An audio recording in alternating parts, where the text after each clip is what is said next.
Come to order. Please stand for the Pledge of Allegiance. I pledge allegiance to the flag of the United States of America and to the republic for which it stands, one nation, under God, indivisible, with liberty and justice for all.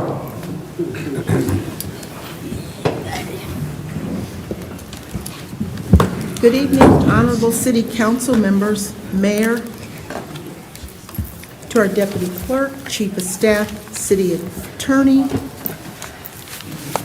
those in the audience who are in attendance this evening, and to those who are viewing our broadcast channel and YouTube Live. Welcome to the City of Romulus City Council regular meeting, and today's date is Monday, February 5th, 2024.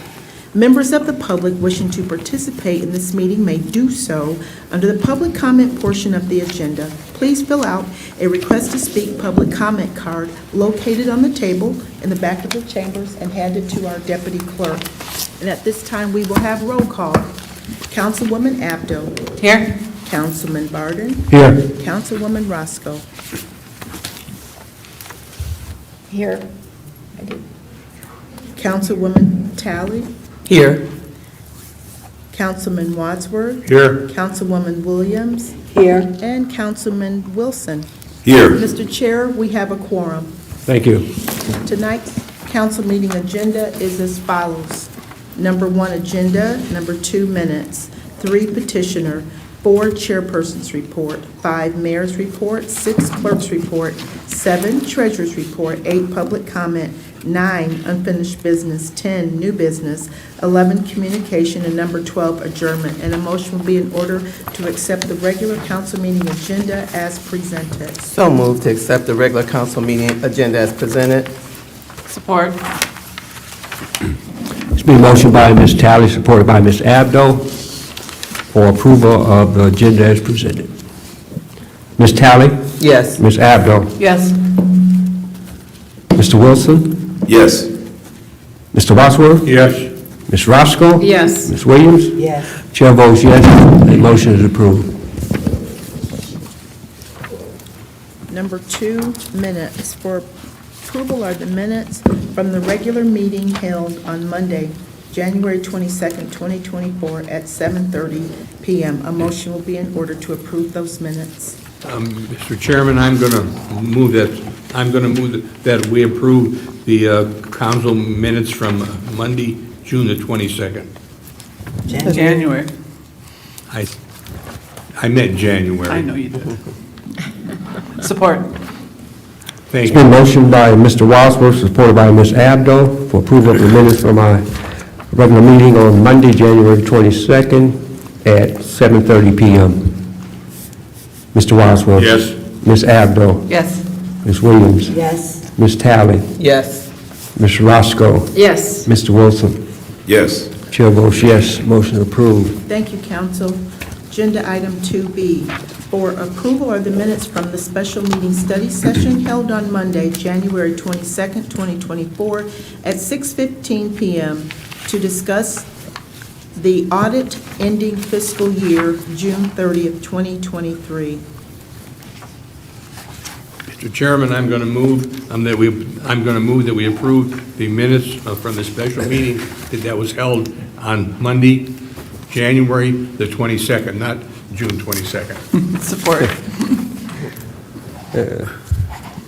Been motioned by Mr. Wadsworth, supported by Ms. Abdo, for approval of the minutes from our special meeting study session held on Monday, January 22nd, 6:15, for the purpose of discussing the audit ending fiscal year June 30th, 2023. Mr. Wadsworth? Yes. Ms. Abdo? Yes. Ms. Williams? Abstain. Ms. Roscoe? Yes. Ms. Talley? Yes. Mr. Wilson? Yes. Chair votes yes. That motion is approved. Thank you, council. Number 3, petitioner. There are no petitioners on the agenda this evening. Takes us to number 4, the chairperson's report. Thank you, Madam Clerk. First of all, as chairman, I would like to introduce our newest council member, Mr. Wilson. Welcome aboard, Mr. Wilson. Thank you, Chair. And We had a closed session at 6:45 PM tonight for attorney opinion. Also, at this time, I'm going to recognize Councilman Wadsworth. Thank you, Mr. Chairman. I'm going to move, or I'm going to make a motion to approve the settlement of the side bottom matter, which was discussed in closed session. Support. Been motion by Mr. Wadsworth, supported by Ms. Abdo, for motion to approve the settlement of the side bottom matter discussed in our closed session. Mr. Wadsworth. Yes. Ms. Abdo. Yes. Mr. Wilson. Yes. Ms. Roscoe. Yes. Ms. Williams. Yes. Ms. Talley. Yes. Chair votes yes, that motion is approved. At this time, I would like to recognize, if she's in the audience, Ms. Valerie Bonner. Would you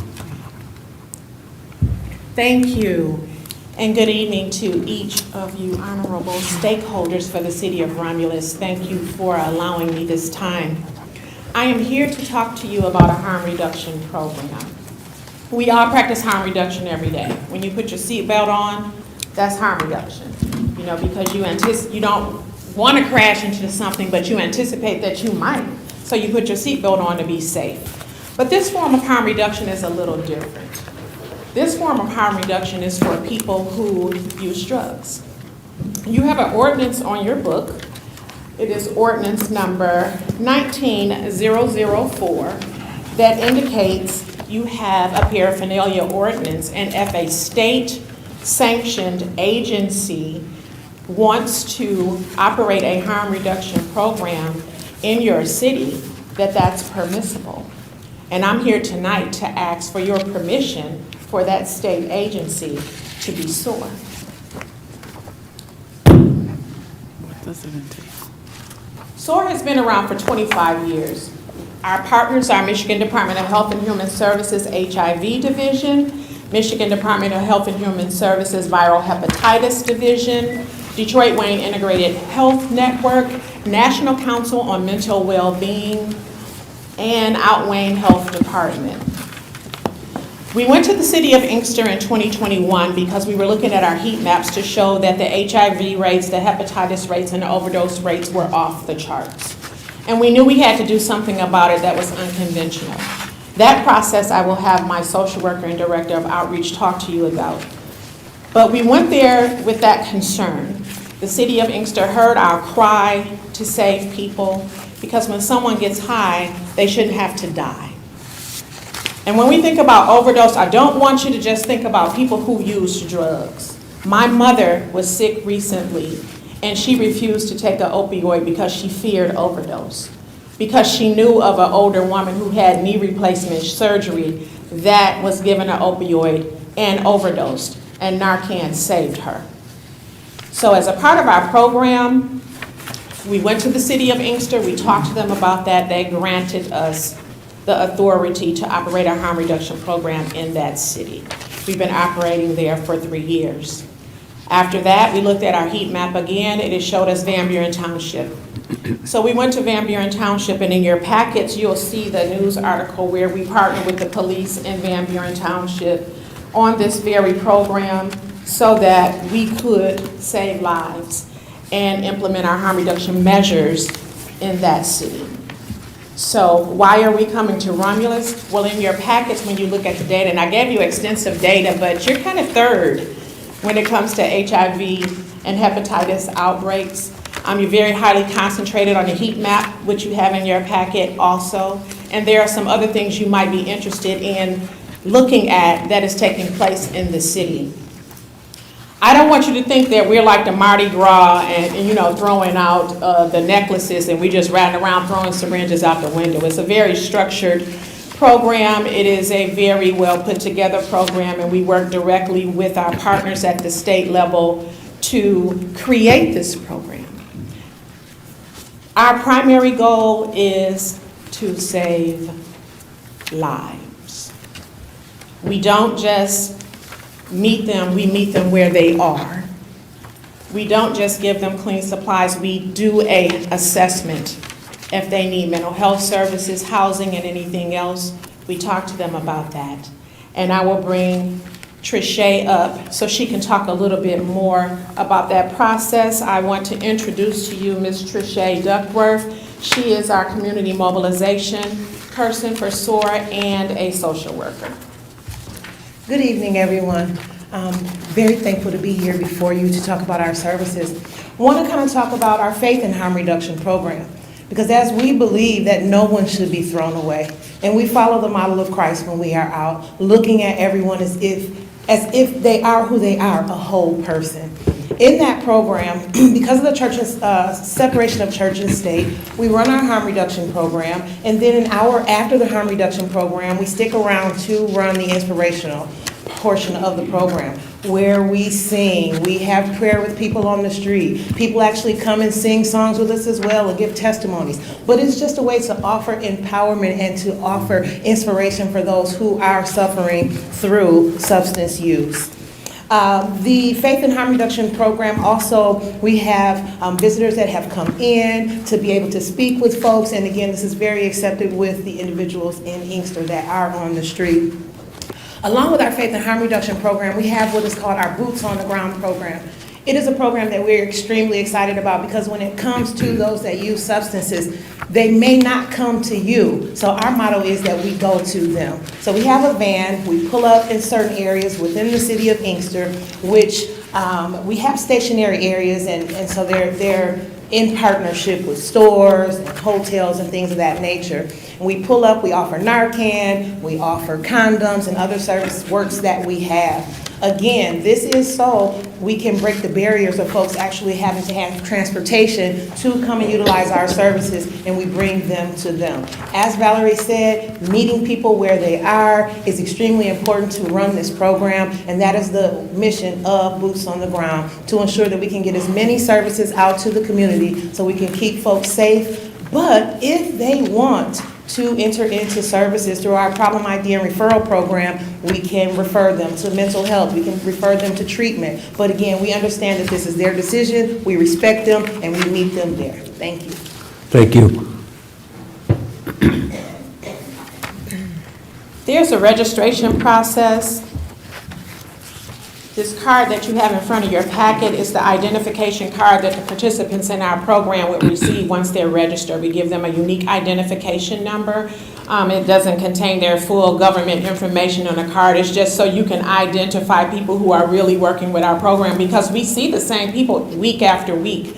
So we have a relationship with them, and eventually some of them will say, hey, I need housing. So we help find them a house. Some of them say, hey, I don't want to get high no more. It was one lady, she came up for prayer and she said, you see these tracks on my arm? I'm tired of shooting up. I want my daughter. I want my daughter back. So we helped her with that.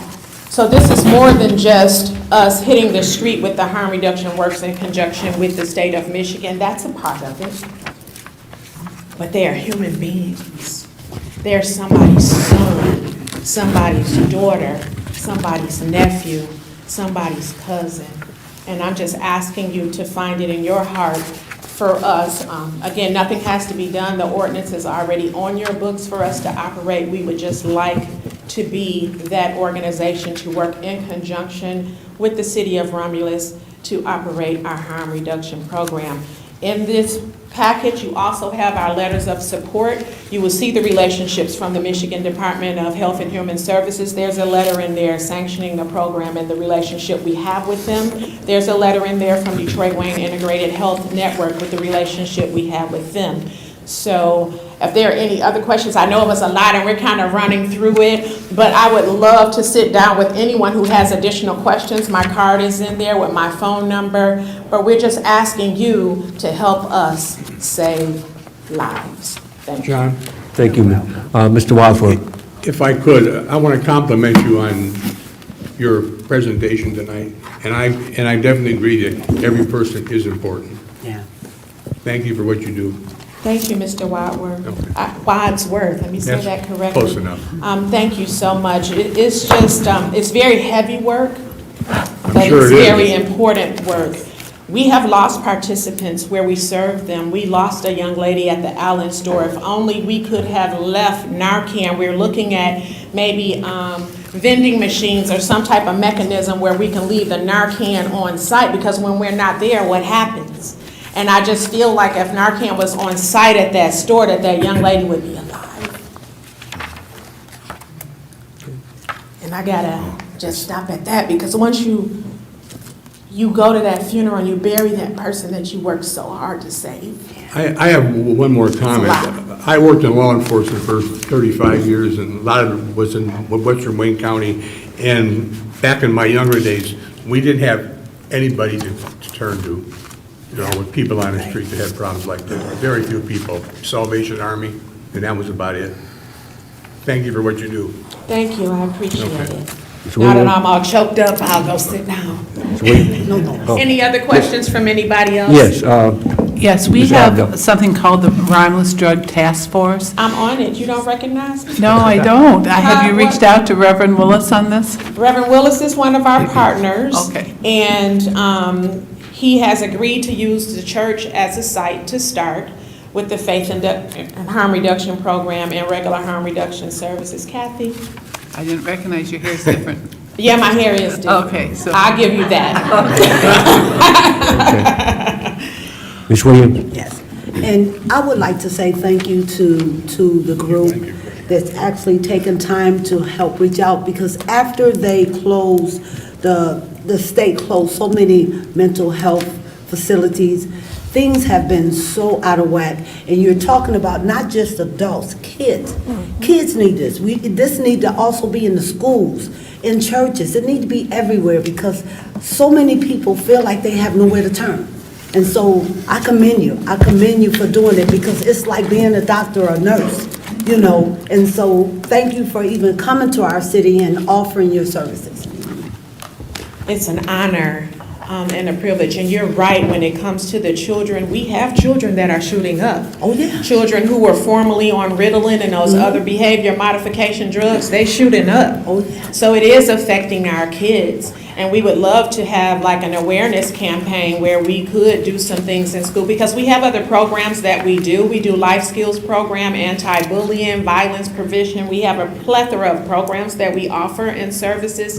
This is just the one that we're presenting on this evening. But we definitely can't say we're preventing anything if we don't start with our kids. Right. And it's all of our responsibilities to do that. And please, I would really love to see you your group reach out to our school district, because I hear about so many issues that the kids are having. The parents don't know how to handle it. Some of the teachers don't know what to do, because they not even aware of what's happening at home or when they leave the schools. So please, not only just the city, reach out to our school district. I will, thank you. Thank you. And can I definitely call on you for support with that? Yes, you can. I will, thank you. Mr. Wilson? Sir. Again, just to echo what everyone up here is saying, you must be applauded for your efforts Thank in you. trying to save lives. Yeah. In my full-time job, I'm a labor official, and previous to that, I was the ESSP rep, Employee Support Services Program for UAW Ford, and I saw the damages that people are out of control with drugs, alcohol, you name it. I saw them come before me, and to save one life is so precious. To give them the opportunity, to give them the hope that they can get through the addiction with someone to hold their hand. So I, again, commend you, I salute you, continue to do the work that you're doing. I think it's a great, great thing your organization is doing. So thank you. Thank you so much. Ms. Bottom, I'm not gonna let you get away. I know Ms. Bottom called me at home, and she was telling me about this program. And I said, no, you got to come and explain this to council. With this kind of program, we need to hear this.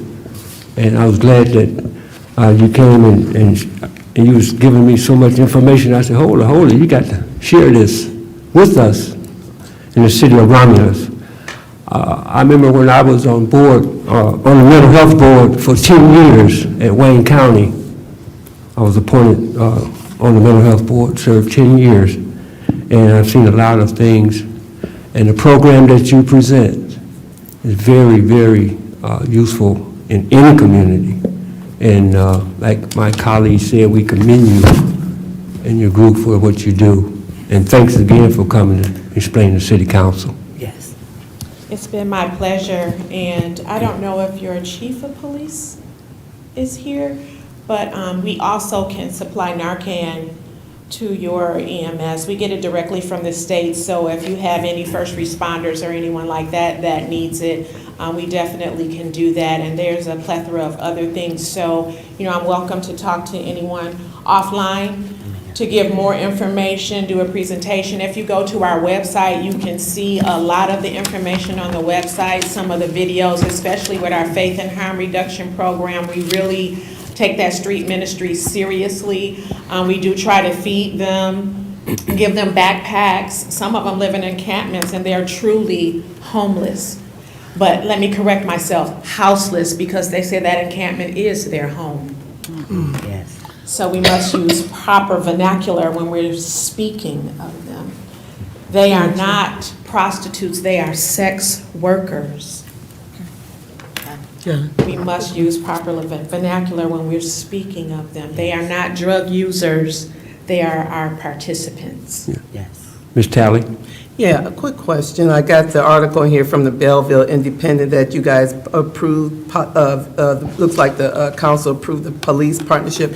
How would this be implemented? I know you talked about Reverend Willis and the church being like a side. How would this be implemented into the city? Would it be something with the police department, a partnership, or how would that work? Well, when you're talking about people who use drugs in the police department, that don't go together. So I guess I'm trying to be clear. They can point out hot spots for us. Okay. They can say, we know this hotel has this going on. We know, they can point out hot spots for us. But we also in Inkster, we have gone to the 24-hour store and just pull up in our van right there and stay there for an hour, go in front of the Mona Lisa Hotel and things of that nature. But Inkster is a different demographic, so we would work with council, we would work with your police department, your mayor, and other people to see what the appropriate approach is for Romulus. What worked in Inkster is not gonna work in Romulus. Yeah. Romulus is a different community.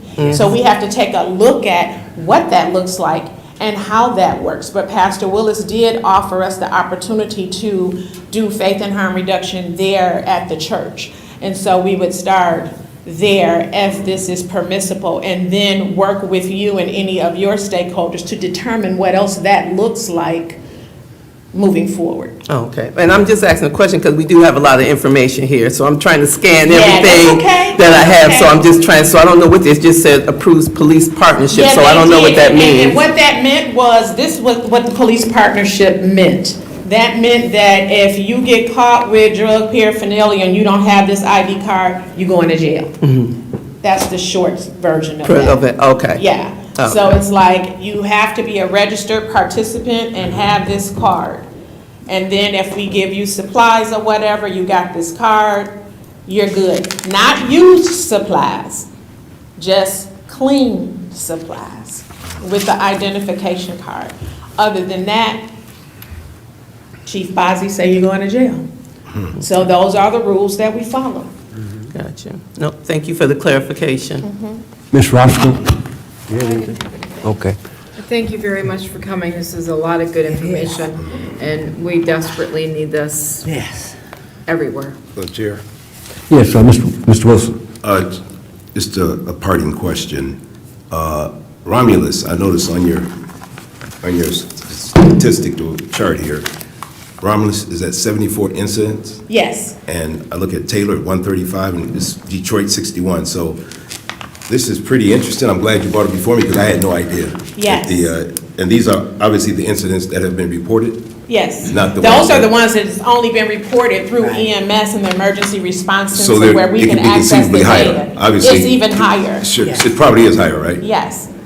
People, they don't get high by themselves, but they're found by themselves because the Good Samaritan law doesn't work in their favor. You call the police and you say you got someone overdose, they're getting the hell out of there, and they're gonna leave them. Okay, So, thank you. there are a lot of unreported incidents, unreported deaths. We can only go off the surveillance system that is connected to the state where we get our data from, but I'm sure there's far more Yeah. And this information looks like it's from the Injury Prevention Center at University of Michigan? Yes. Okay. Okay, thank you. Thank you, Ms. Bonner. Yes. Thank you. Very good. Let's give our hand. So, Mr. Barden, how do we proceed? Do I reach back out to you and we have another meeting? Where do we go from here? That'll be up to the administration and Yeah, before you leave, give your information to the chief of staff. We'll set up a follow-up meeting and find out what next steps are. Okay. Thank you. Okay. thank you. That concludes the chairperson's report. Mr. Chair, I'll make a motion to accept your report. Second that motion. It's been motioned by Ms. Roscoe, supported by Ms. Talley, for approval of the chairperson's report. Ms. Roscoe? Yes. Ms. Talley? Yes. Mr. Wilson? Yes. Mr. Wadsworth? Yes. Ms. Williams? Yes. Ms. Abdo? Yes. Chair votes yes, motion approved. Thank you. Number 5 is the mayor's report. Thank you. Good evening, City Council, Madam Clerk, Deputy Clerk, those in the audience today, and also those tuning in at home. Before we get into my action items from my report, I'd like to direct your attention to the screen where we have an informational video from Ms. Vanessa Tolliver. Hello, I'm Vanessa Tolliver, and here are some events happening in Romulus. The Romulus Goodfellows will be hosting a bake sale on Tuesday, February 13th, and Wednesday, February 14th, in the lobby of City Hall. All baked goods cost only $1. Hey, mothers and sons, grab your favorite football jersey and join Romulus Recreation for the Mother-Son Super Bowl night out at Romulus Lanes. Tickets are on sale now and cost $25 per couple, and includes 2 games of bowling and Flowers for Mom pizza and fun. Each additional child is only $5. Tickets can be purchased at the Recreation Department located within Romulus Athletic Center. The annual dog and cat inoculation will be held on Saturday, February 24th at the Romulus Department of Public Works, located at 12600 Wayne Road. Pet owners can pay for dog license as well as dog and cat vaccinations. Fluff and Puff pet grooming will also be available to provide low-cost nail trimming. For more information, contact Romulus Animal Shelter at 734-942-7591. Thanks, everyone, and remember to like and share us on Facebook and YouTube, or visit our website for more information. Have yourself a great night. Thank you, Vanessa. Great information as always. Before I get into my action items, I'd also like to introduce to you Ron Allen. Please come up, Ron Allen. He's a United States Marine, Purple Heart recipient, Vietnam veteran, and also the state commander for the Military Order of Purple Heart. Welcome, Ron. Thank you, Mayor.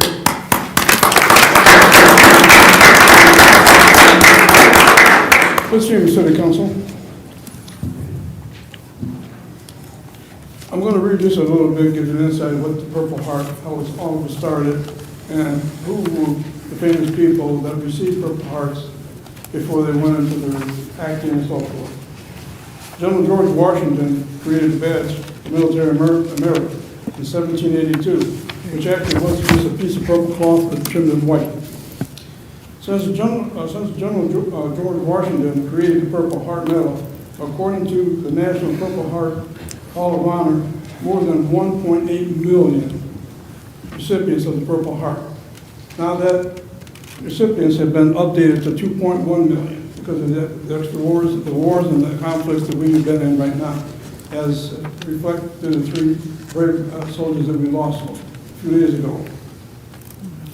Have been presented to the servicemen since the medal was created in 1782. This was just an estimate because the record keeping wasn't all that bad, wasn't all that great back then. But thanks to General Douglas MacArthur, the Purple Heart received this modern day look in 1932. He took it to the Congress, and he presented the medal to the Congress in 1932. They voted and approved it. The medal that he presented, this is still the same medal in existence today and still being awarded today. So famous people were recipients of the Purple Heart. Actually, James Arness, Charles Bronson, Writer, Oliver Stone. He made the movie Platoon. Athletes, Pat Tillman, Rocky Blair. And there's one individual who was the President of the United States of America. He's the only President of the United States of America to receive a Purple Heart. And he was commander on that famous PT 109. John F. Kennedy is the only President of the United States of America since we've been got a degree and everything. He is the only president to receive that medal. This is just to name a few. The first woman to receive the Purple Heart Medal was Army Lieutenant Ann G. Fox. She was chief nurse at Hickam Airfield, Hawaii, when the Japanese attacked Pearl Harbor in 1941. She's the first woman to ever receive a Purple Heart Medal. By your city becoming a Purple Heart City, it shows that they appreciate the sacrifice that Purple Heart recipients did in defending our great freedom. Thanking the men and women for their service, honor, bravery, and the ultimate price paid, and the support you show and support you show to their families. This means a lot. I have pins I'll leave for you later on, Mayor. August 7th is National Purple Heart Day. We take it to heart, not as a joke, but we take it to heart. I ask people, you know anything about the Purple Heart? Yeah, you people collect clothes and furniture. We do, but we give it to other veterans. But the bottom line is, some gave all gave some. This is what it's all about. Yeah? Ron, should we pass a resolution prior, or? Well, you gotta read it now, so the Okay. council can approve it. Okay, well, part of the reason we're here today is because of the relationship the city of Romulus enjoys with the men and women over at VFW Post number 78 and the work we've done over the years. I say it all the time that Romulus does Patriot well. When there's an issue for our veterans, the city steps up. And so when Ron approached us with the possibility of becoming an official Purple Heart City, I was both honored and humbled to be able to move forward in this direction. Some things that we've done with the men and women at the VFW. A few years ago, we had a homeless veteran in one of our hotel districts. It was one of my favorite stories of Romulus is everybody came together who was tapped on the shoulder and asked. And long story short, we were able to house that family before Christmas and then also present that family with the Christmas. We've done the Wreaths Across America program and grown that. POW MIA flags fly over every city building here, long before other cities did that.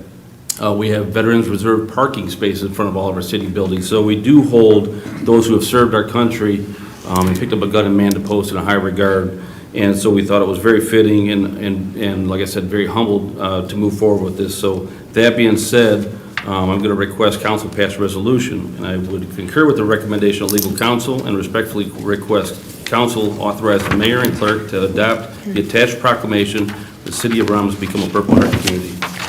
John? Mr. Wadsworth? If I could, and it's a pleasure for me to do this as a veteran of the United States Army for 3 years. I'd like to request a resolution and to adopt a proclamation to become a Purple Heart City, the city of Romulus. Support. Who supported that? Everybody. Got a lot of support, I'll tell you that. A lot of support coming everywhere, great. I think it was Kathy. Oh, Or boy. Ms. Williams. I think I heard it first, Ms. Williams. Mr. Wadsworth? Yes. Ms. Williams? Yes. Mr. Wilson? Discussion? Okay, go ahead. Sure. Just want to add that, and a lot of you probably understand how important it is for this city to be recognized as a Purple Heart City. And I just want to say, because the purpose of a Purple Heart City is to express gratitude to the sons and daughters of our community who were either wounded or killed in combat, defending the freedoms that we all enjoy today as Americans. And given the fact that there are more than 900 Purple Heart locations in the United States currently, honoring 1.6 million Purple Heart recipients, then we will be collectively remiss as a council if we did not support this dynamic and definitely important resolution. Thank you. Ms. Williams? Your name is Ron, am I Ron, correct? yes, ma'am. I would just like to, before we move forward with the vote, our own Ms. Jan Lemon spoke with me, I would say maybe close to a month ago about this. And so I appreciate all the hard work that Ms. Lemon has done pertaining to the veterans and anything pertaining to any soldier, regardless of what department they come out of, the Air Force, the Army, the Navy. I would just like, I would be wrong if I didn't acknowledge Ms. Lemons, because she talked to me about this over a month ago in detail, and she told me it was coming. And so, thank you, Ms. Lemon. Thank you, Ron. My pleasure. Through the chair. Yes, Ms. Talley. I don't know who wrote the words to this proclamation, but they're beautiful. Who wrote this? Is this something? It's, I put it together, but it's published. Is it? They have a website. Very well put together. You couldn't take credit for it, I know that. No, I mean, if you can read this proclamation, it's just beautiful. So I'm pulling this out just for my own personal file, because the words in it is just very captures what this Purple House City is about. So thank you for allowing us this opportunity, and whoever put these words together, y'all did an amazing job. Thank you. Are there any other discussion? If there's none, again, Mr. Wadsworth? Yes. Ms. Williams? Yes. Mr. Wilson? Yes. Ms. Roscoe? Yes. Ms. Abdo? Yes. Ms. Talley? Yes. Chair votes yes, motion approved. Thank you. Thank you. At this time, I'd like to have the mayor come up.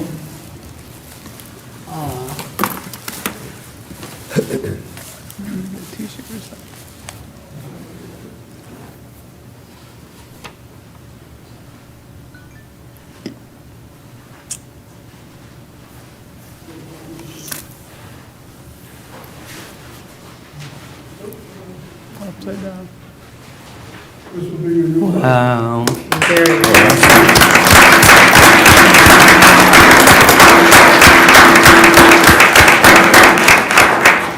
the council down for a group photo real quick.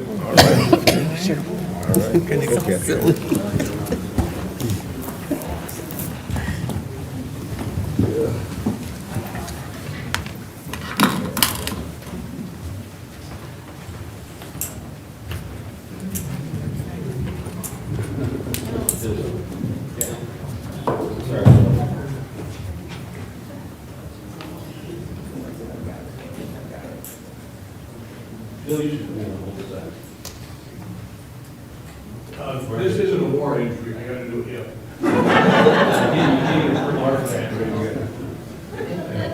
I'll see what I can do. Come on. I get to talk after that.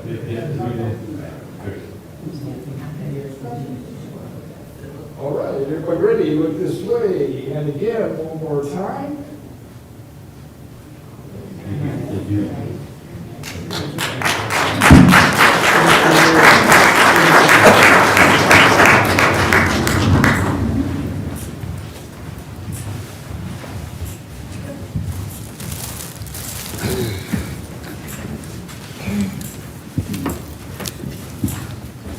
Talk to Jill, she said she'd give me a copy of the proclamation. Yeah. Okay, thank you. Yep, The purpose of absolutely. that is, I have one for my record, my adjutant will have one for his record, and then he will forward one to national. And that way you can put on the rolls on National Military Order of the Purple Heart. I have one more reading I got to do, now that you're Purple Heart City. What is the history of the Purple Heart Trail? Now, this is like the creme of the creme. The Purple Heart Trail was established in 1992 by the Military Order of the Purple Heart. The original idea for the Purple Heart Trail came from Patriot Frank Coombe Jr., a member of the Chapter 1732 in Virginia. His idea was carried to the national level by Patriot George Gallagher, a member of Virginia Chapter 353. Patriot Gallagher was a former national adjutant. Patriot Gallagher introduced Patriot Coombe's Purple Heart Trail idea as a resolution during the 1992 Military Order of the Purple Heart National Convention held in Cherry Hill, New Jersey. The resolution was approved and the MOPH National Purple Heart Trail began. The Purple Heart Trail originates at a monument in Mount Vernon, Virginia. Mount Vernon is the birthplace location of General George Washington. This monument marks the origin of the Military Order of the Purple Heart. The Purple Heart Trail. As you travel the Purple Heart trails, please take a moment to remember the bloodshed and the ultimate sacrifices that we have paid for our nation's freedom. The purpose of the Purple Heart Trail is to create a symbolic and honorary system of roads, highways, bridges, and monuments that give tribute to the men and women who have been awarded the Purple Heart Medal. The Purple Heart Trail accomplishes this honorary goal by creating a visual reminder to those who use the road system and the others have paid a high price for their freedom to travel and live in a free society. Signs placed at various locations annotate those roads and highways where legislation has been passed to designate parts of the national road system. The Purple Heart Trail, the actual format and design of the signs vary from state to state.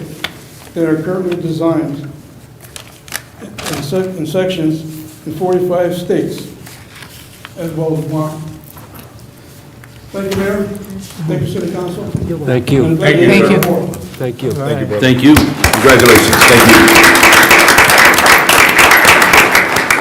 One more bit of action on the matter. I have a proclamation here in recognition of Romulus, VFW Post number 78. I, Robert A. McCray, Mayor in and for the City of Romulus, extend our appreciation for all of our veterans who gave selflessly to protect our country, and do hereby proclaim Monday, February 5th, 2024, as Romulus Purple Heart Recipients Day in the City of Romulus, and extend our congratulations to our heroes, as Romulus is now recognized as a Purple Heart community. Thank you very much.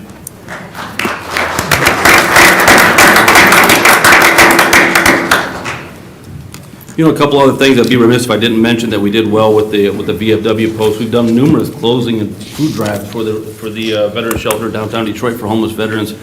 And also now we have the Veterans Outreach Scholarship Program to benefit our kids who are going through the schools. We're family members who have served. So a lot of good things going on here in the City of Romulus to support our veterans. And like I said, we're honored to be brought up as a Purple Heart community. Next action item I have tonight is the Cemetery Board of Trustees appointment.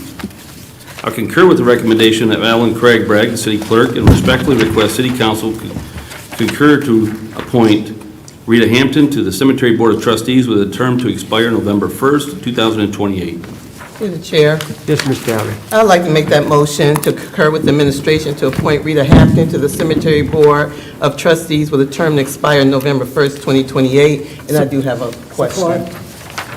Been motioned by Ms. Talley, supported by Ms. Williams, for Cemetery Board of Trustees appointment. Discussion, Ms. Williams, Ms. Talley, then Ms. Thank Williams. you. Quick question through the clerk. They got the cemetery ordinance here. I just was a little confused with the language. It said there should be a total of 7 trustees. The mayor, and by and with the consent of the council, shall appoint 6 trustees who shall be freeholders and electors in the city. Council shall appoint one of its members as a voting trustee. Is 6 or 7? I guess I might be getting caught up on in the minutia. Okay. So there would be a total of 7 trustees. That 7th person is the council representative. Gotcha. So you all will approve, right? Councilwoman Abdo is currently the council representative. Okay. And then the change in the ordinance would make her a voting member of the board. Okay. So the change was to add 6 members, you know, what you all would approve. Okay. From the community to serve on the trustee board. It And used to then be the 5. council liaison as the voting member. Right, before it was just 5 trustee Okay. board members, which all had, you know, voted, and then we added the 6th person, but that was a council representative, and Okay. and that council representative didn't vote. They were Right. just, you know, part of the board there. So the change was to allow the council trustee to be able to vote, to make it 7. Got it. Thanks for the clarification. Okay. Ms. Talley, Yes. Ms. Williams, Yes. Mr. Wadsworth, Yes. Mr. Wilson, Yes. Ms. Roscoe, Yes. Ms. Abdo, Yes. Chair votes yes, motion approved. Thank you. The next item I have is retiree healthcare actuarial valuation. This is an annual requirement, and part of the requirements we need to satisfy the audit by Plant Moran. I concur with the recommendation of Maria Ferris, Finance Director, and respectfully request council authorize the mayor and clerk to enter into an agreement with Gabriel Roeder Smith and Company for the actuarial valuation of the city's retiree health care plan. Additionally, this proposal includes GASB accounting valuations as defined under GASB 74 and 75 standards for June 30th, 2024 and June 30th, 2025.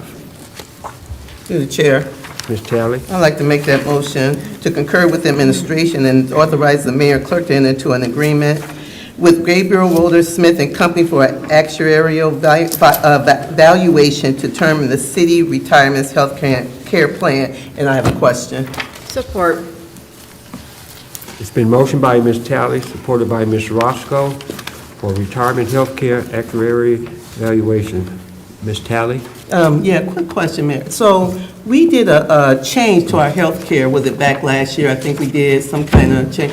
How would that work into this actuarial valuation? This is still part of the audit. It's just like a third party that goes through and makes sure that we have best practices in place. We're following the GASB regulations, and it's also monitored by Plant Moran. So they'll continue Right, to. but that was kind of a significant change. I'm sure it would check them actuarial valuations.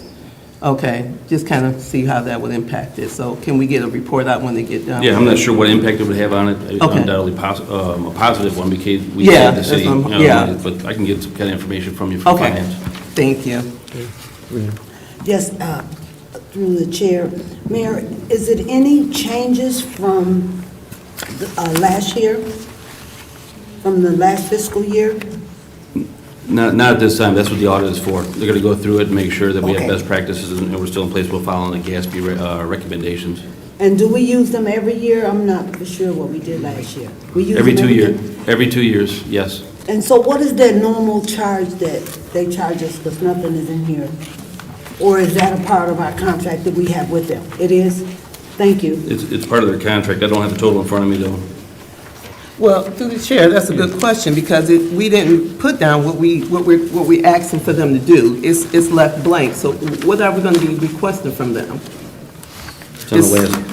The kind of report we're going to be requesting from them. With the amount of the expenditures on the last page for $24,675. Okay, so which report are we getting from them? Because we got three, looks like we got three options. Are we getting all three? Yes, you do, yeah. Yes. We are getting all three. Okay, thank you.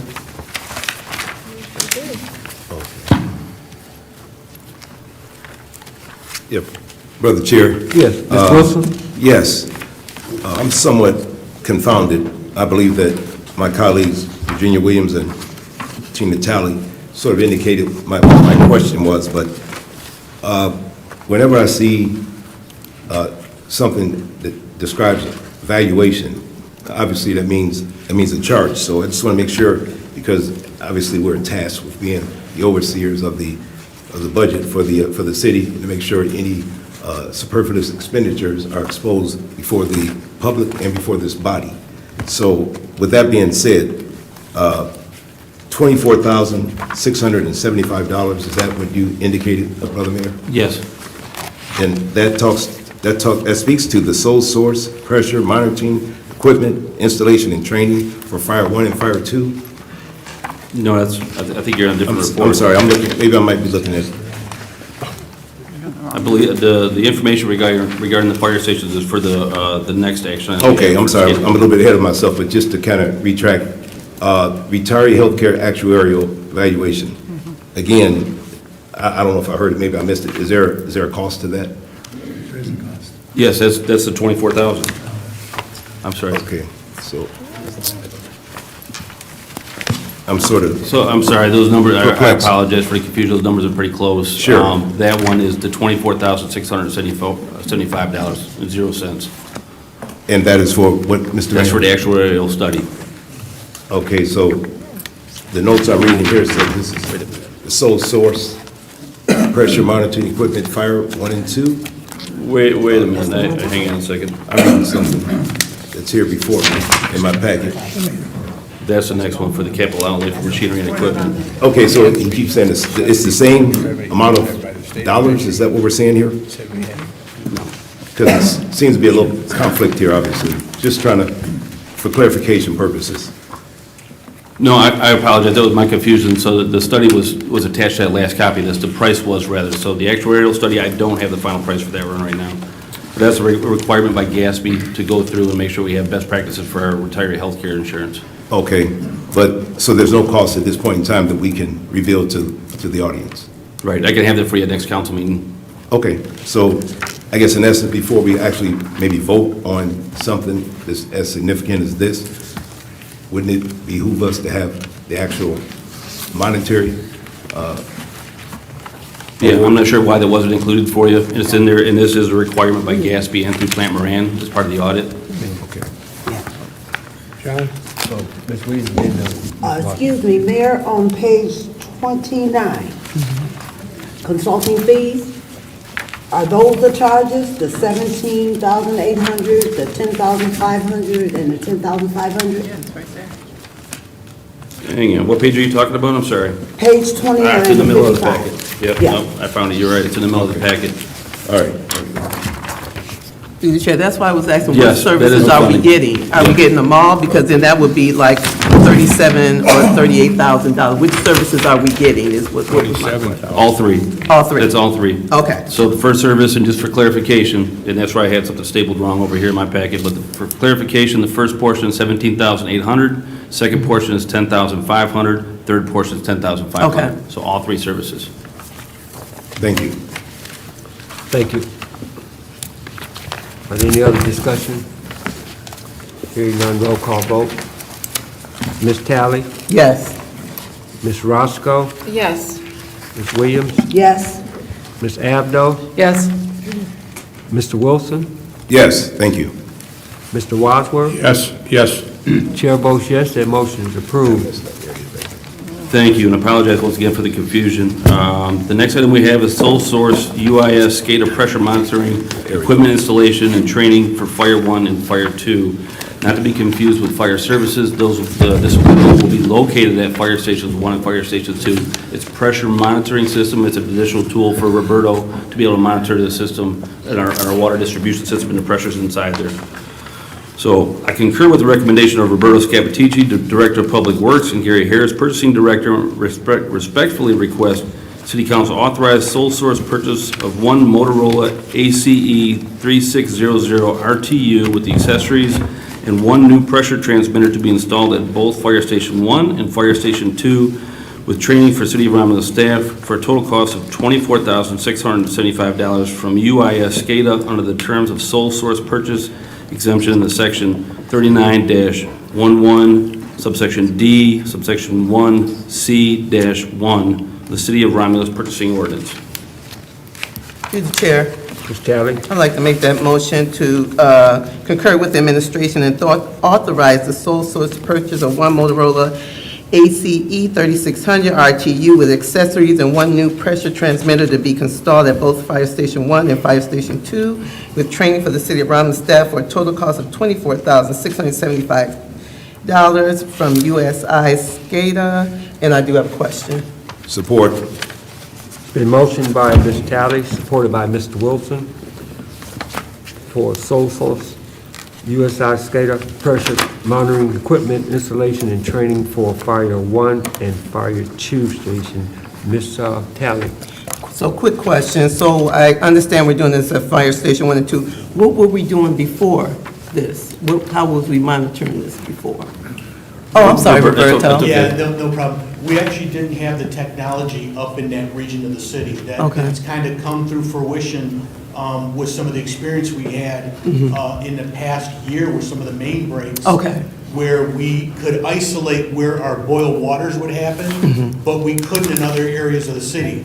So it just, I took it upon myself to kind of do a little bit more research and decide that it's a beneficial tool for us to be able to recognize what other pressure districts we have in the city and what could be happening on the north end of town and on the west side of town. So that's why we want to choose these locations, some city facilities that we already have, and put these pressure transducers in there. And so this is kind of new to our city, this Well, equipment? we do have some, so we Okay. have some all the way around the airport. Okay. That's because the airport is master metered, okay, and they get one bill for everything that happens inside there. We also have pressure transducers around the airport because of some of the isolation issues that those terminals have. But we also, years ago, put one other one in Fire Station 4. Okay. And just kind of through the years, I wanted to get at increasing this technology and just never got around to it. But now we're making time and we're bringing it before you. And I think we all recognize that it's a good technology and it serves a purpose. No, thank you. I just wanted the education on that. Thank Yeah. you. Any other discussion? Thank you, Roberta. Roll call vote. Ms. Talley? Yes. Mr. Wilson? Yes. Mr. Wadsworth? Yes. Ms. Abdo? Yes. Ms. Williams? Yes. Ms. Roscoe? Yes. Chair votes yes, motion approved. Thank you. The next item I have is for demolition list 2301. Concur with the recommendation of Gary Harris, Purchasing Director, and Jeff Kemp, Building and Planning Director, and respectfully request council award bid ITB 23-24-03, demolition list 23-01, to the lowest, most responsible bidder, Van Ashe Construction, in the amount of $60,325. Mr. Chair, Ms. Roscoe? I'll make that motion for ITB 23/24-03 for the demolition of substandard structures on demolition list 23-01. Support. Support. I have a question. Been motioned by Ms. Roscoe, supported by Mr. Wadsworth, for ITB 23/24-03, demolition of substandard structures on demo list 23-01. Any discussion? Through the chair. Yes, Ms. Abdo? The original list we got had 10 things on it. We're down to 6. Did we make, what happened to the other 4? Great question. Through the hard work of the building department, and ordinance department, they've been able to lean on the property owners to force them to do demolition. These structures that the city demolishes, we cover the cost and we bill the property owner. They don't pay, it goes on their tax rolls. So they've been more aggressive now to get them to pay up front. So if we have a property owner who we feel has the means, they've been very aggressive going after them in court and getting them to do the demolition themselves. So that's why Jeff was able to shrink this list before it comes to you. It's going to cost us less money. Thank you. Yes, and through the chair, Mayor, with this 11010 Whitehorn, it's that apartment building, and I noticed being in that area frequently that it's different, like stray animals, raccoons, different things. So when they get ready to tear that down, do they have anything, do the city do anything to put outside of there to keep the residents in that particular, maybe 2 blocks, from being bombarded with those stray animals that live in that unit right now? We could talk to animal control and maybe do something, set some live traps out there or something. We Okay. can, or work with the contractor. Because that's what one of the residents was concerned about. It's been so long, and so many animals have been in and out of that building even before they boarded it up. And so when they tear it down, anytime you go to start messing with their habitat, they're gonna find somewhere else to go. And so it definitely wouldn't be fair for, especially it's a lot of seniors on that street Right. within that area. So it would be good if ordinance or someone could look into that. Yep. Thank you. Are there any other discussion? Hearing none, roll call vote. Ms. Roscoe? Yes. Mr. Wadsworth? Yes. Ms. Williams? Yes. Ms. Talley? Yes. Mr. Wilson? Yes. Ms. Abdo? Yes. Chair votes yes, motion approved. Thank you, and that will conclude my report for this evening. Thank you. Number 6 is the clerk's report. I do not have any action items tonight, but I do want to remind the residents of our upcoming presidential primary election on February the 27th. For those residents who have not returned their application for an absentee ballot, we ask that you return it as soon as possible. Please do not forget to make a ballot selection type. Michigan election law MCL .615C requires that voters indicate in writing which political party ballot they wish to vote.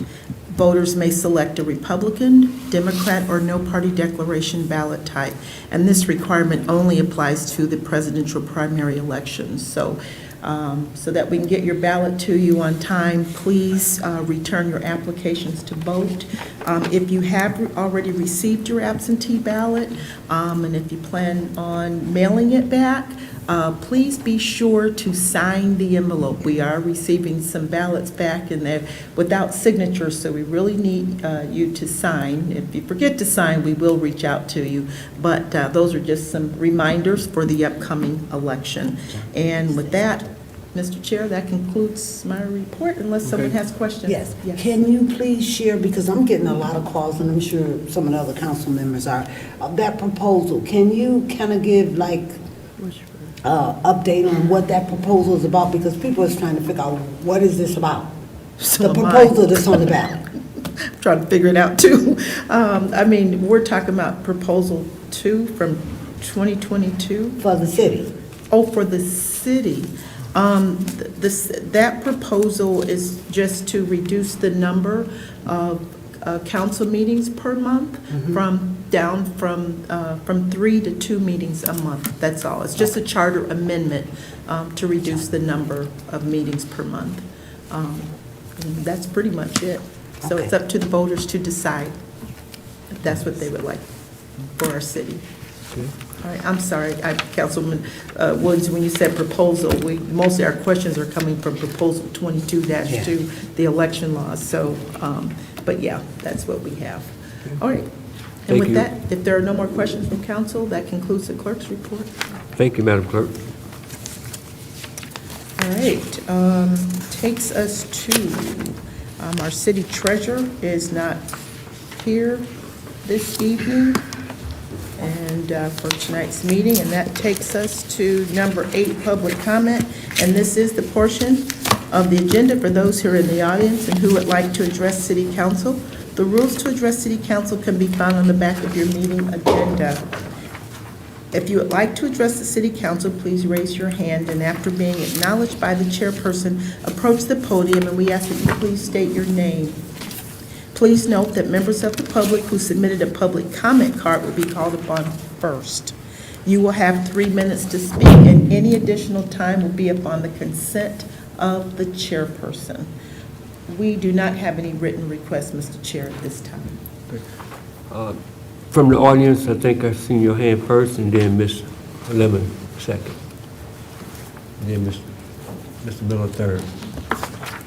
Hello, Council. My name is Coralie Gelomino, and since we have honored our veterans here today, it brought to mind in recent meetings, it was brought to my attention that a memorial for the veterans was taken out for repair, and I'm just wanting an update on what's going on with that.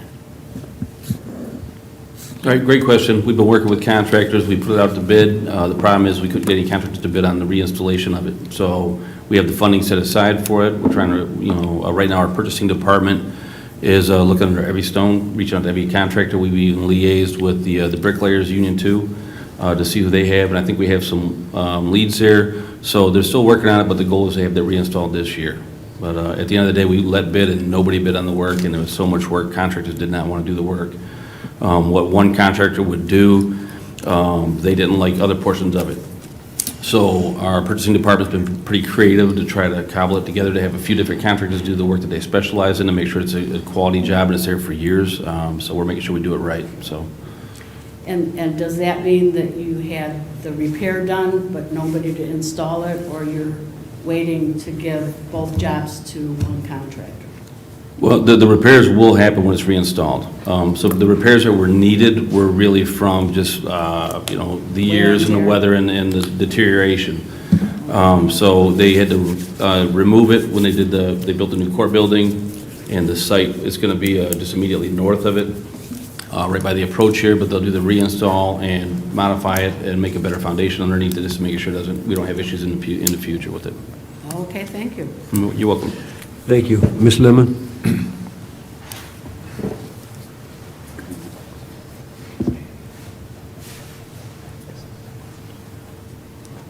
Thank you, Mrs. Williams, for your kind words. 2009, when I started this, the former Councilman Bill said to me, Jan, he says, you're opening a can of worms.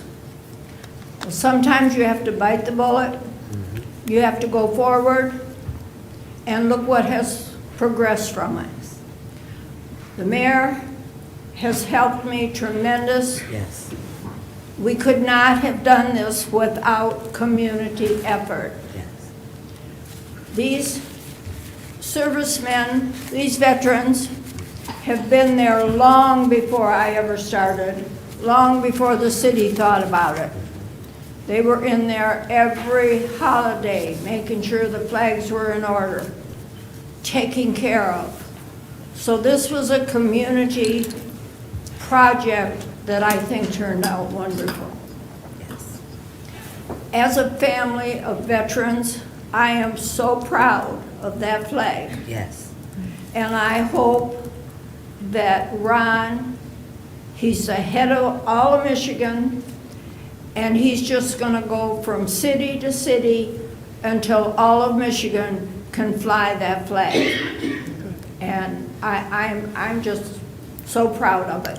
Yes. Thank you very much. Thank you. Thank you, Jan.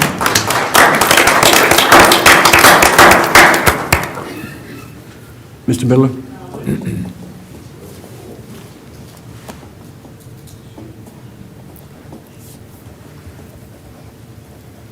Good evening, Charles Miller, St. Aloysius Street.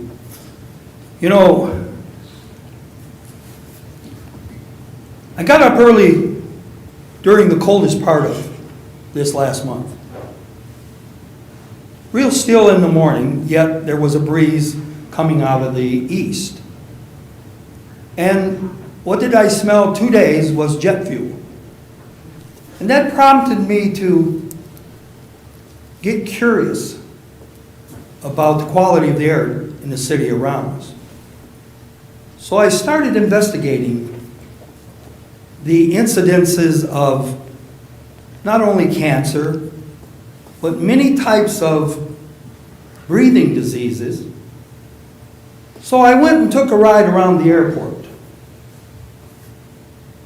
Every eighth of a mile, there's an air monitoring station. So if there's an air monitoring station, that means they're keeping a record of it.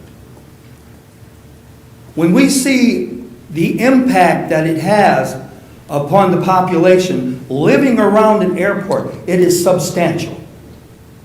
Deaths are much greater living around an airport than those who do not live around the airport. So my question to you, Mayor, is does the airport and Wayne County share air quality information with you? As of this date, I haven't received any reports, but it's a great question. I was unaware of the monitoring systems that they have in play there, so I could definitely find out what they are. As far as I know, we have a great relationship with Chad Newton, the airport director, so I can put a phone call into him and find out Please. what reports they have, and hopefully it is monitored. And once you do that, would you reach out to the citizens? And because at the loss of Councilwoman Webb, not that that may play a part in it, but it just struck me as the cancers and cancer deaths that has been in the 16 square miles that are encompassed in the millions of tons of particulates that are dropped on our community. It makes me wonder. And so please share that with the community, and I appreciate your efforts.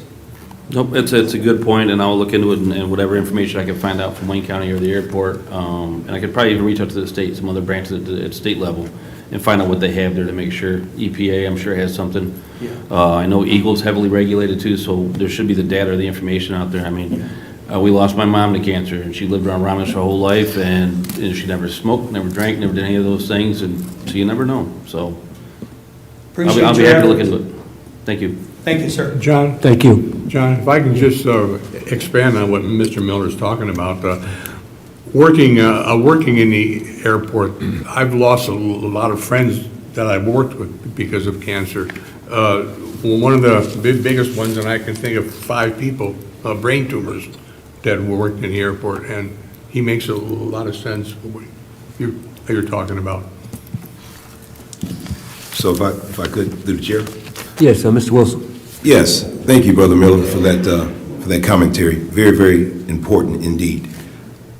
So what we need to do, obviously, Mayor, and I'm not trying to suggest how you do your job, but obviously, if there's a problem with air quality, there should be some measurements that are already in play. And so if we find out that air quality is good, then we can display the information to the citizens, and that'll keep them, out of harm's way, and they'll be more comfortable, I'm sure. But it should be something obviously available, because we are in a city where we have a gigantic airport that has planes flying in and out every day. And I never thought about it, but I have sinus problems, and now Brother Miller has me wondering, is that because of the air fuel? Because I live in close proximity of the airport. So I think it's a legitimate concern, and obviously, if the air quality is bad, then we need to make sure that the stakeholders do something like instantaneously to make sure that the quality is improved for our citizens. Thank you. Thank you. Are there any other comments from the audience? Yes, ma'am. You want to come up to the podium?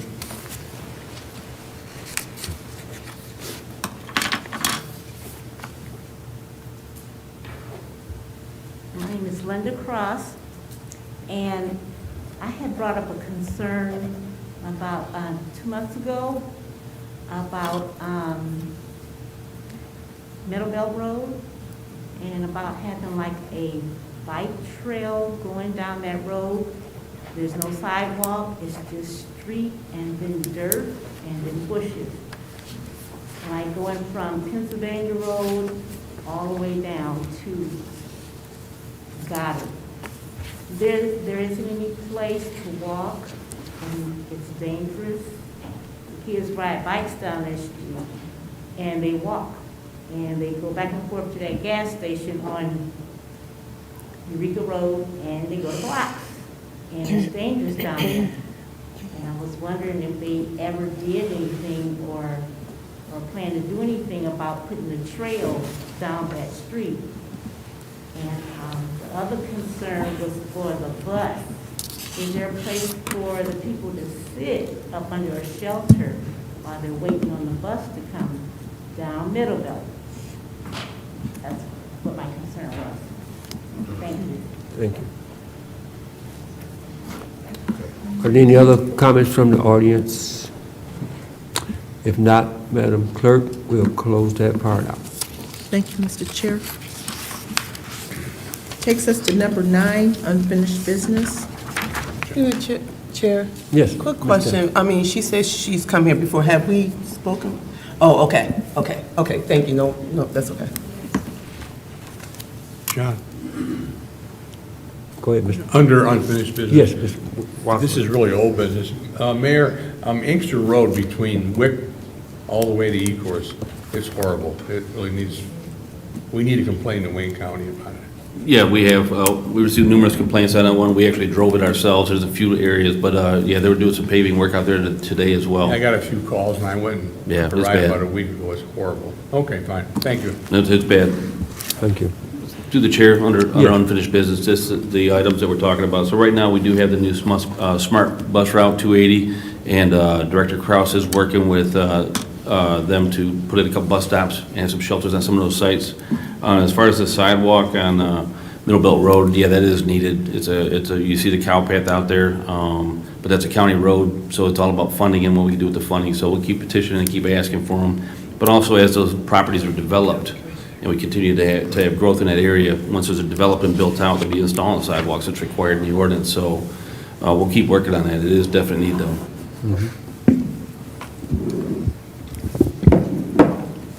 Is there any more unfinished business? Yeah, I just want to bring through the chair, to the mayor's attention too, it's a lot of complaints right there with the 10-month delay of Wayne and Ecorse. if they can just come back and come in between the snow and put blacktop there where it's not such a dip, right there before you get to E-course, and then a little past E-course on Wayne Road going north. It's terrible, and if a person is not aware of that, they can do some damage to their car. And those guys that did that work, they should have knew better to leave it like that. And so instead of waiting until the weather totally break, they should be able to come back and do something to smooth that out a little bit. And we can have Roberto come up and do an update. He's having weekly meetings with them to keep them on task. You know, and we're appreciative of getting the intersection rebuilt. Definitely needed to be done. We weren't happy with the method in which it was open. We felt it was done in a less than safe manner. So Roberto's been working with them and trying to get some better resolution from them. Roberto, can you give an update? Yeah, so we were pushing real hard actually through the late fall, early winter on getting the project wrapped up. I know the section you're talking about, they actually ran out of seasonal limits.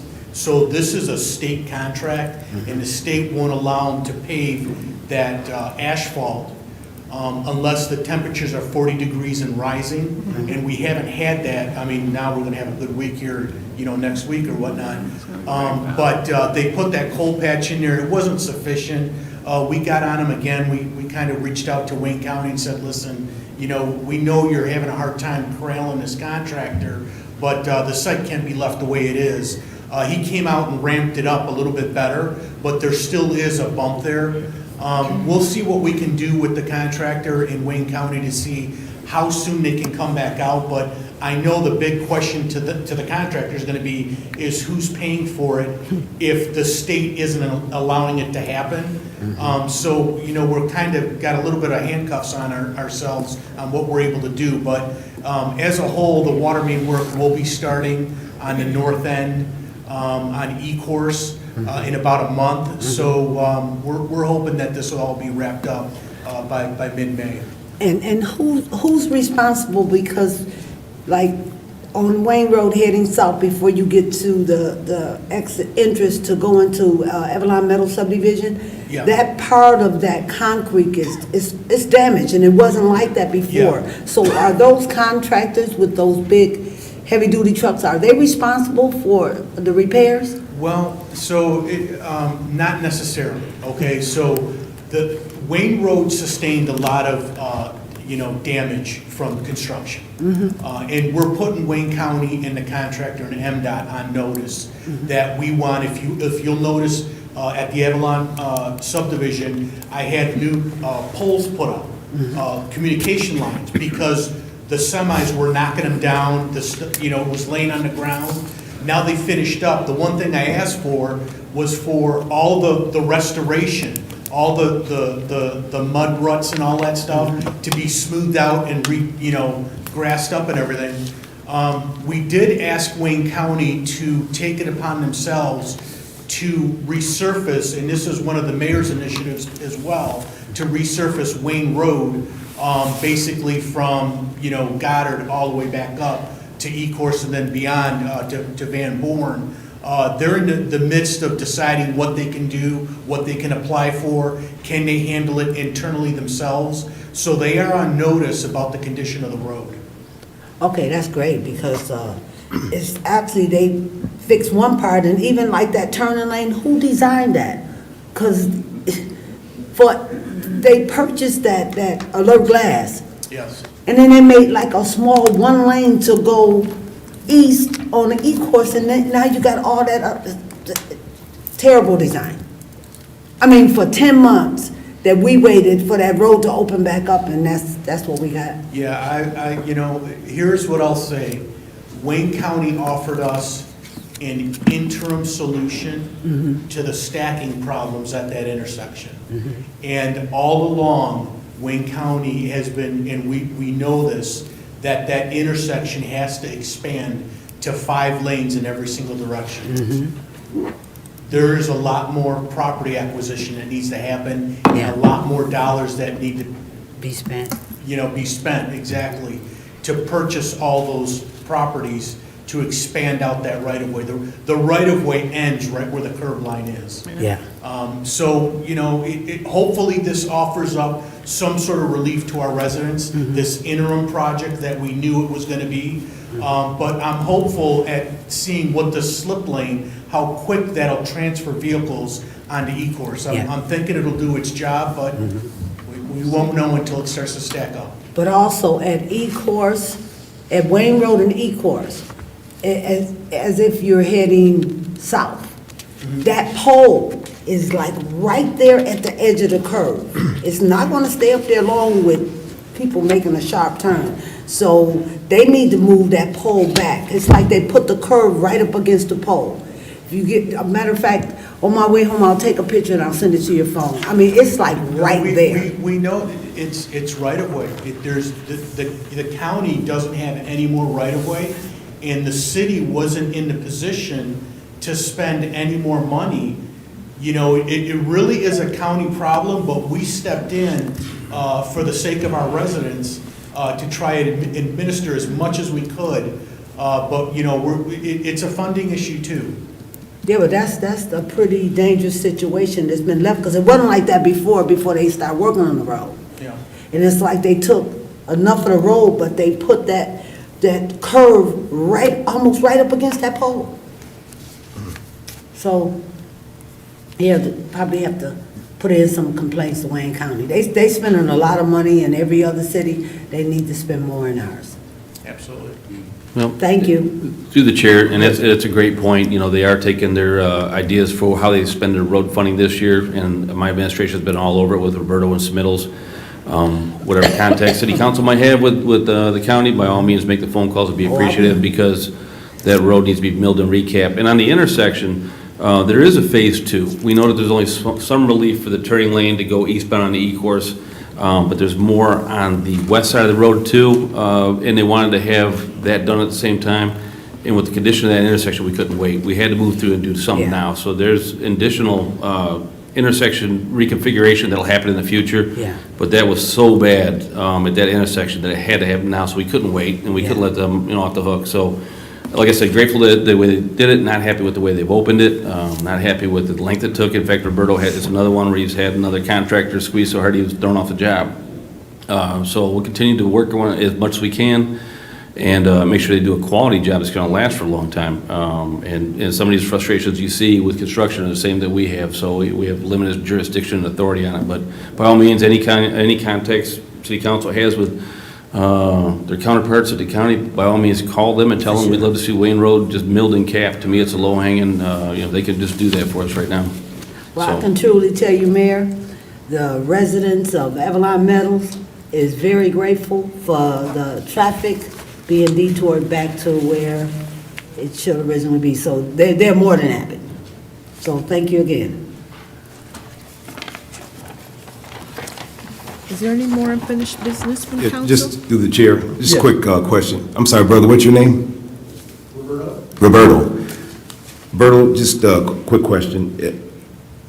And it may be rhetorical, but what is the issue with trying to get the necessary funding that we need for the county roads that should be coming through Wayne County?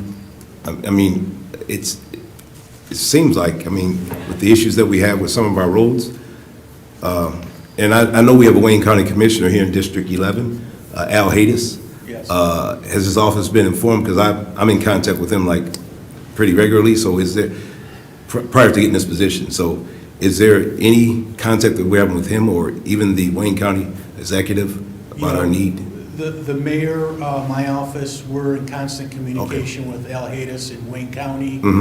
We have a bi-monthly directors meeting with administration with Wayne County, and they divided up Wayne County into 2 halves, and it's by Inkster Road. In the west half of Inkster Road, all the communities that fall in that Group A, all the directors, all the administration with the Wayne County roads team meet, discuss the projects that are at hand, discuss what needs there are in the cities, and we certainly voice our opinion of what the needs are in our city. As I mentioned, it boils down to, just like what the available funds that we have as a local community, that's the same thing that Wayne County has a problem with, is they have a huge asset system with all the county roads in all their county in municipalities. And they have a lot of fixes all over the place that are going on. They have more need than they do funding to continue on. So every year they have to wait for their allotment of the state shared revenue in order to plan out what they're gonna do. So, you know, they're in the same boat we are. It boils down to having enough money to take care of all the needs that are in the city, let alone inside of an entire county. Sure, and obviously they go by they prioritize. Yes. The cities that, and the roads that they're gonna try and maintain or Yes. repair. So on the chopping block, I mean, obviously Romulus is a 25,000, we have 25,000 folks here. I know Taylor has 83,000, so as far as prioritizing, how does our Wayne County Commissioner, Al Hayes, I mean, how does he list us? Because if we have... Well, you know, I don't know, so Al doesn't do asset management for the Sure. road system for Wayne County. Wayne County has their own department that does that. Okay, It's what Al hears from his constituents in his communities that he represents. and this is one of them, Romulus. Yes. Okay. Okay, that's good enough for me. I'll be talking to Mr. Hayes. Thank you. Roberta, and I just would like to say, it's just not on the back of Wayne County. The federal government have gave the state of Michigan so much road funding. So our state reps, our state senators, our governor need to make sure Wayne County is getting enough money to put into our city. So even though Wayne County has a responsibility because we're in Wayne County, the state of Michigan, starting with our governor, need to make sure we get the proper dollar amount of that road funding that other communities are getting to fix our roads. And so we and I've said this before, we as the part of the legislative body need to be writing letters and making calls to them that's sitting in Lansing saying, hey, what about us? Absolutely. Thank you. Yep, thank you. I can say that we are in constant conversation with Al Hayes, our county commissioner, and he is kicking that up the food chain and trying to make sure we do all we can to get that road redone and additional county roads in our community, you know, and he's definitely, I've heard him restate the message, we are the gateway to Michigan. We're the first impression 30 million people have of the state of Michigan every year. Yeah. That's why, you know, some of the condition of our roads, it's embarrassing, and we need to have the state, the county, and the federal government step up and take care of some of these things, so. Gotcha. Is there any more unfinished business from council? Number 10 is new business. Sheriff, if I could, through the chair. Yes, Mr. Wilson? I don't know if this is new business or old business, but I just want to thank the citizens of Romulus for giving me the opportunity to sit here as your newly seated council member. It's an honor, it's a privilege, and it's a pleasure to represent your best interests. I vow to you that I will do the best job that I'm capable of doing in order to make sure that we move the needle here in Romulus. I've lived here for 23 years. I love this city, and I'm going to continue to earn your trust and your respect each and every day that I sit in this position. So again, I want to thank you all for giving me the opportunity. I want to thank the council for also giving me the opportunity to be seated, as well as the mayor and all of the administrative staff who have been nothing but helpful to me, giving me the opportunity to become acclimated here, and hopefully that'll pay off with us doing a great job for you, the citizens. And one thing I want to close on, I just want to say this. Obviously, we're not going to always agree on everything. There's no doubt about that. We're going to have our differences. We're going to even have our conflict. But at the end of the day, we must work together collectively to try and do the things that are necessary to make you proud to live here in the city of Romulus. And I say that to say this: transparency is the enemy of the deceitful. And I'll always sit here or stand here on your behalf, and I will always be truthful to you, no matter who it may harm. So thank you very much for listening to me. I'm looking forward to getting to work. Thank the council. We're going to do a great job for the city. I'm ready. Thank you. Thank you. Thank you. Thank you. Thank you, Councilman. Number 11 is communication. Through the chair. Ms. Talley? Just to piggyback on the conversation about communication with I know I'm constantly talking to our senator and our state rep, and I know you, Mayor, because they know our message. Darren Karen Mallory, our senator, knows our message and what our story is here. It's been constantly communicated on the county calls, that they have their biweekly calls. This message is constantly going forth. I'm not sure what the disconnect is between what they're hearing or what, I don't know what that is, but I know that the message is constantly coming from administration. Constantly, I know I'm talking to our senator and our state rep, Dylan Wagella and Reggie Miller, and I'm not too familiar with the other state rep, but I know that those conversations I had continuously and regularly. So thank you guys for continuously pushing it. I know it can be a little difficult at times, but I know the message is constantly being put out there, and they know our story very, very well.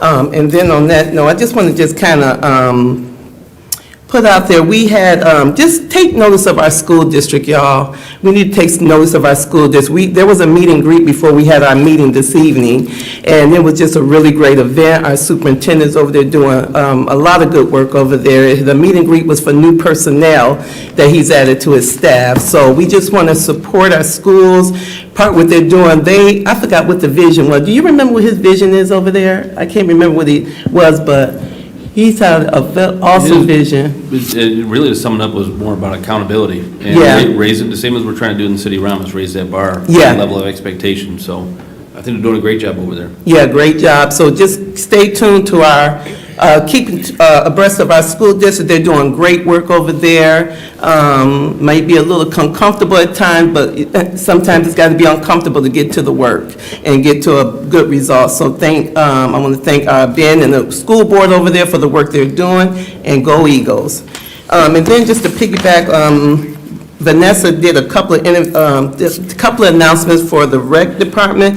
They have a boatload and plethora of stuff going on, so just really keep in touch, keep connected with our Parks and Rec department. Colleen Dumas is our director over there. She's got so many programs for our youth going on, and we just need to be out there supporting. If you got kids, come and bring them out to support flag football. They're partnering with the National Football League, to try to get uniforms and other stuff. So these are good things that's going on in our city. Pee Wee basketball program. Vanessa talked about the mother and son night out. They got an Easter egg hunt coming in March 23rd, and then they got an indoor tennis. It's a plethora of stuff out there. They do ballrooming every Thursday. I participate in ballrooming every Thursday. Just great stuff. Drop-in volleyball. Just a lot of stuff going on in our community. So just get involved, but get your kids involved. It's a lot to do in our city. And we just need people to participate in these events and just support them. And I just want to thank again Colleen for all the work she's doing to bring these programs. This stuff ain't easy. So I just want to commend her for what she's doing to bring these activities and bring our Parks and Recreation Department back in full swing. She's doing an amazing job. So we just need to support her efforts and just all that she's doing. Thank you. Mr. Wadsworth? John, if I can, just one, this is for the clerk. This redistricting that's coming out of Detroit that's spreading out to Wayne County, is that going to affect our district at all? No. Not in our district. I think it's I'm mostly just worried about us. Detroit. Nothing is going to change here, right?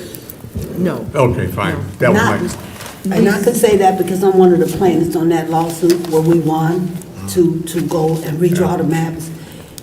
With the state reps and the state senate, it won't. But once a lawsuit is won with the congressional districts, it'll affect us. So it won't affect. Are we going to get split up some more? Well, we're trying to get them to do it in a better manner. I'm done. Thank you. Yeah. Okay, so I would first like to remind the residents out there that we're still at Forgotten Harvest. Anyone can line up. All you need is your name, your address, and your phone number. We'll load you up. Some folks have been calling saying, do you think people need it? And look, we're not there to judge. We're there to serve. So whether a person needs it or not, that's none of our business. If you're in line, we're gonna serve you. Simple as that. Something else I would like to speak on, because I'm not into hurting anyone's feelings or misleading anyone. And at our last council meeting, I received this letter, and I think the guy's name is Jeff, and I tried to reach out as much as I could through Councilwoman Abdo, and I just couldn't get a hold of him. So I figured I would address him through the council so he can understand. And I looked at the letter that he put in the Belleville newspaper, and also that he sent. I know I received one. And he said, this person basically just stole the council seat. As I stated at the beginning of the council has the power to appoint anyone. They should have done that from the beginning and not offered the possibility of an application process. What I want Jeff to know, that before that meeting on the 9th, we hadn't discussed any process. The charter states clearly that the council has 45 days to fill that seat. So the process, whether it was between the clerk and the mayor pro tem, and this process came up, I can truly say I didn't know anything about it. I stood faithfully on the fact that we should not take away the votes of the people and offer it to the next person in line. And I'm being clear, because what I don't like is for someone to send me something like this and accuse me of doing something wrong. I made the decision to do what I felt in my heart because the people had voted. And so I would like Jeff to know, I feel bad that he was given misinformation, because that was not a part of the council decision when he was told to put in an application. And it's so sad, because I was talking to Ms. Webb's daughter, and they was really beside the point that people was asking to be put in her seat and she was still breathing. And that was just sad. So I say to this council, and I've said it to a few of them here, eventually, what we need to do is move forward to amend that charter, to change that charter rather, so we don't ever have to go through this again, because nobody, Jeff and anybody else that put in an application or wanted to go through that process, should never have to go through that again. And so I'm done, but I just wanted Jeff, wherever he is, whoever he is, I just know his name is Jeff. I want him to know it wasn't personal, it was just something that I felt, because it had never happened before, and that's where my vote came from, is that we should offer to the person that was next in line. Thank you, John. Is there any more communication from the council? If not, number 12 is adjournment. So moved. Support. It's been motioned by Mr. Wadsworth, supported by Ms. Roscoe for adjournment. Mr. Wadsworth? Yes. Ms. Roscoe? Yes. Ms. Williams? Yes. Mr. Wilson? Yes. Ms. Abdo? Yes. Ms. Talley? Yes. Chair votes yes, we are adjourned. Thank you. Thank you.